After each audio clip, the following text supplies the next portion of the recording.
భరత్ మాతాకి జై, జై శ్రీరామ్. ఆర్ఎస్ఎస్‌ని బ్యాన్ చేయాలి. ఇది చెప్పింది ఎవరనంటే అఖిల భారత్ కాంగ్రెస్ కమిటీ అధ్యక్షులు మల్లికార్జున ఖర్గే.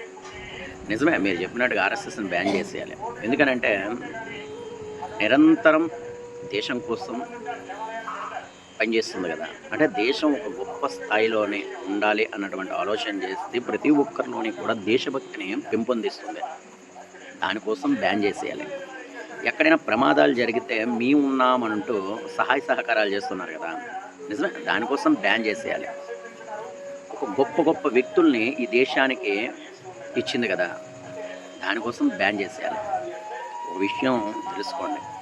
ఇప్పుడున్నటువంటి ప్రధానమంత్రి, ఇదివరకు ఉన్నటువంటి ప్రధానమంత్రి అంటే నరేంద్ర మోదీ గారు గానీ, వాజ్పేయి గారు గానీ, గొప్ప గొప్ప వ్యక్తులందరూ కూడా ఆర్ఎస్ఎస్ నుంచి వచ్చారు.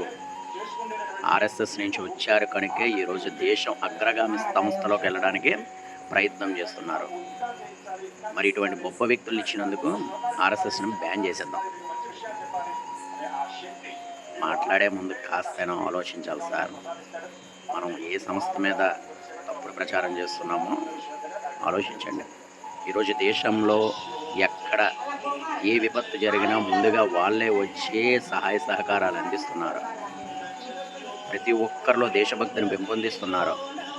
ఒక వ్యక్తి నిర్మాణం చేస్తున్నారు ఎలా బ్రతకాలో.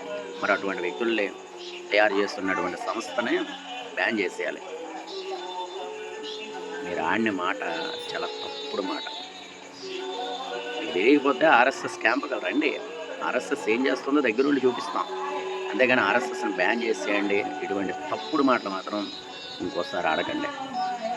జై శ్రీరామ్. భరత్ మాతాకి జై. దేశ ప్రజలందరూ కూడా గమనించండి వీళ్ళు ఏం మాట్లాడుతున్నారో.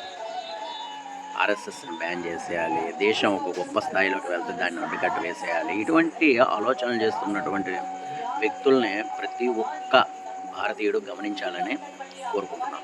జై శ్రీరామ్. భరత్ మాతాకి జై.